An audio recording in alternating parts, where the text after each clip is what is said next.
Well, hello everybody. Hope everyone's doing good out there. My boat needs a little cleaning. Let me show you this. It needs some cleaning because while we were gone, all of that stuff blows off these coconut trees, all that fiber material and all dried and just makes a mess on the boat. So I need to do a little cleanup on the boat. But my main focus right now is down here on the motor. Now, right here, you can see there's a fuel filter right there. And that's the only one this Mercury came with. It's just that one fuel filter and water separator. The fuel filter and water separator, it's not very efficient. The way that it drains, there's some hardware sticking out below. It's hard to get anything underneath it. And it just sucks. Let's just sum it up that it sucks, okay? And I want something better than that, and I want something that I can see what's happening inside of it. So what I got here is I've got these two fuel filters right here, and as you see, they have a glass bowl and then the filter right there. And I'm going to double these up, and then let me show you the next thing. And then I have this lift pump right here. Right here, Duralift electronic fuel pump, and it's compatible with gasoline or diesel or biodiesel or anything you put in there, even alcohol fuels and fuel additives. Made in the USA. So this is it says C choice, and you see also it has a fuel filter right there too. It's got a strainer there on it. It's not like a real fine micron or anything like that, but it's a good like pre-strainer right there. So this is what's going to be set up on here. It's going to be this pump, these double filters here. Really easy to drain them, real easy to drain off the water. So that's going to be nice. And one of the great things about having a lift pump on here is that I don't have to use that little hand primer pump. Let me show you. That's a little hand pump right there for priming the fuel up and getting the filter filled back up. And sometimes you have to pump on that thing for a while. So by having a lift pump, I don't have to deal with that. And I'm always guaranteed a good fuel supply. But let me tell you why else I'm putting a lift pump on. Out around with the marine life and everything, there's algae that can get into the fuel, and the diesel, gasoline too, but really with diesel, and it kind of gels up and makes these like dark clumps.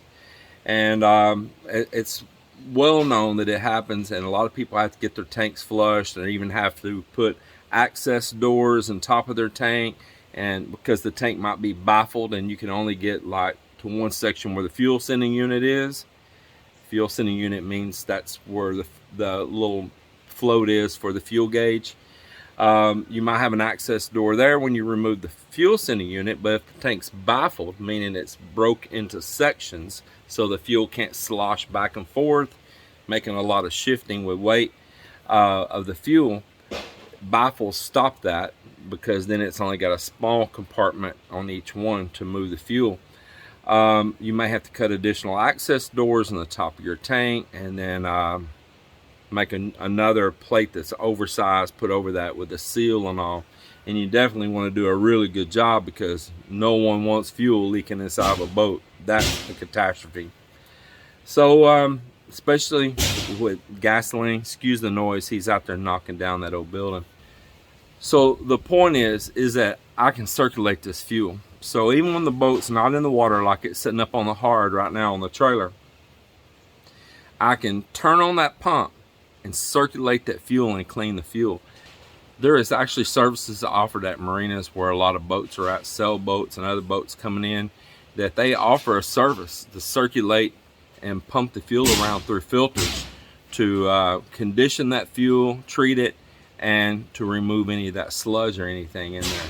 So this is something I'll be able to do. And then the next thing is that I can actually take these filters right here and separate them. Let me show you. The next thing, I could buy a set of valves and let's say we have this pumping up and it's going to this filter, okay? But maybe this filter here clogs up and you're out on the water and you need to get back going instantly. I can have a valve and instantly switch it over to this filter that's not clogged up and be right back going again. And now this one is got the fuel supply shut off to it. Now I can remove it, change the filter and all, while this one is still operating.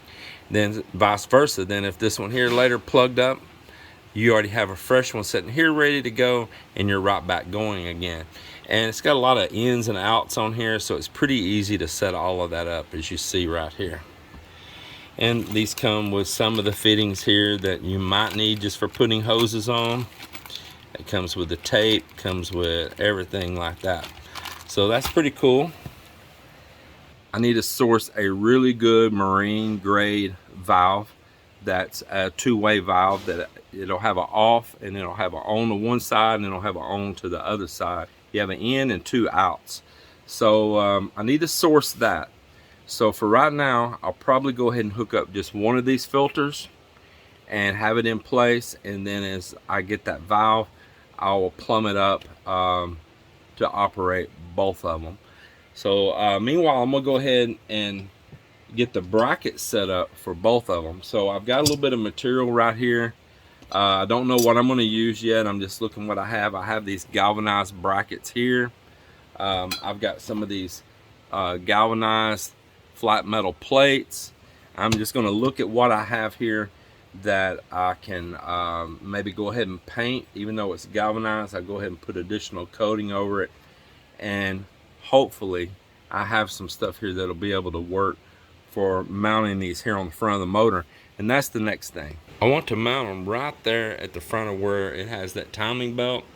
You can see there's a little hole right there and a little hole right there. I thought I might make a bracket come around with that and then put these right down in the front right there. While I was gone, I ran a charge controller and used a solar panel and a charge controller. Let me step down in here and right there, and I wired it up going to my batteries right here, and I've got a wire going here and one 50-watt panel laying over here on top of the Byakubo, the Nippa Hut, and it kept these batteries charged up very nice while I was gone. I'm thinking of putting both of those little 50-watt solar panels up on the bow. I just want to find a non-intrusive way to mount them. I don't want to be drilling holes up on the front of the boat. So I'm gonna have to think about that, if how I'm gonna go about that. Let me put it that way. I'm gonna have to think about that. I don't know yet. I'm gonna decide on that. I kind of had thought about putting a permanent canopy over this boat that goes out back here further. If I do that, possibly I might mount them up there. Possibly might go with one large solar panel up there, like 300+ watt panel, which would do more than those 250s by a long shot, and put it right up in the middle there. So we'll see as this project moves along. But for right now, I'll definitely carry that one 50-watt panel, and I can just lay it out if I need to, or just tie it somewhere and still be able to get a charge and keep the battery always tended and always full for both of these batteries.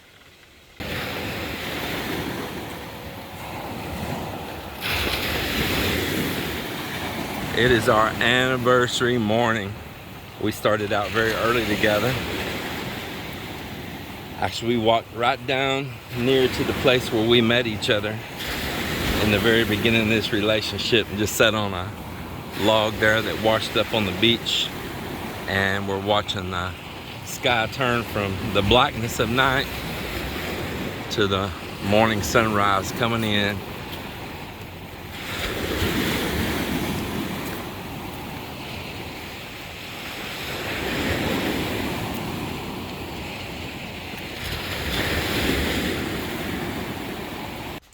So I'm beginning my morning here, making the brackets to hang those fuel filters on. I'm just having to use whatever I can find, to be honest, and that might hold up a little bit against the salt. So I've got these galvanized plates right here from City Hardware, and kind of making do with them. I cut off the front here. It did have a long leg on it like this and shortened it down. And this should bolt up there where the timing cover is. There's two little tabs that stick out on that cover. And then I should be able to put the filters across right down here. I'll drill additional holes, and that'll get me a secondary bolt in the filter and a secondary bolt in this and a filter across right there, which I'll show you here in just a bit. But even though this is galvanized, I wouldn't trust it still strong against the salt. So I am going to go ahead and put it out here and paint it, get some of these stickers off of it, which can be a pain. I might have to burn them off here with a torch. Never had much luck getting these City Hardware stickers to come off. And then we'll give it a good coat of paint. Yeah, it's not going to come off much. It's just tearing, leaving the glue behind.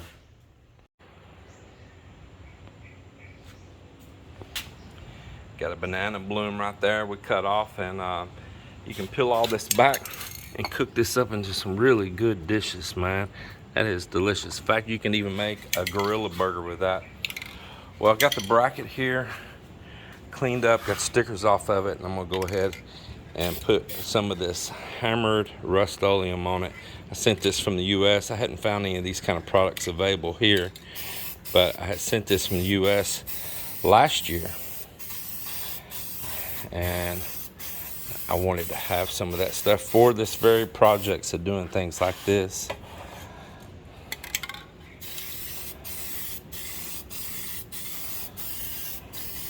Well, mosquitoes are tearing my ankles up at the moment.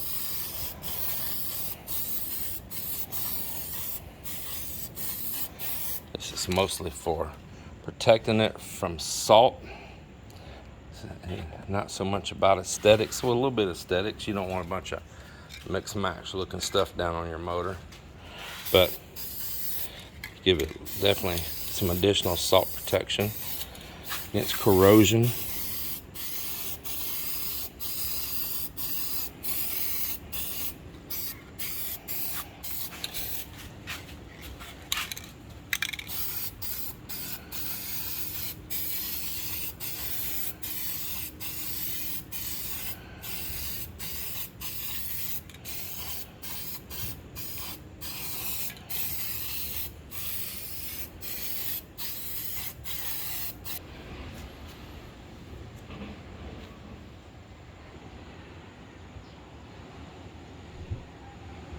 So I built this dual fuel filter bracket this morning and this evening, and got the inner ones plugged up right there, got ins and outs.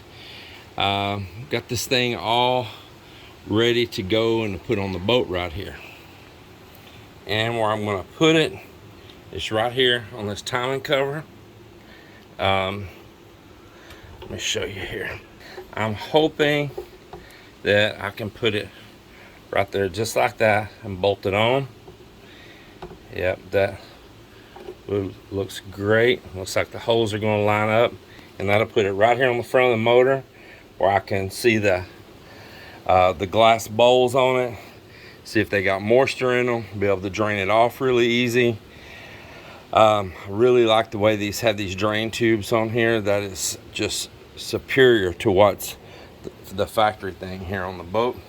So I've got me some stainless steel bolts right here, and I'm going to try to get this thing bolted up. Maybe I don't have to drill those holes out there, we'll see. Well, there it is. It worked out really good. I'm happy for that. I think I will put a little bottom support back there on it. I have some foam, some blocks of foam, and I think what I'm going to do is right down between this timing cover right here, even though it's pretty sturdy, it is resting down on it there. I think I'm going to put this little block of foam I have right in there, and it'll absorb some of that vibration.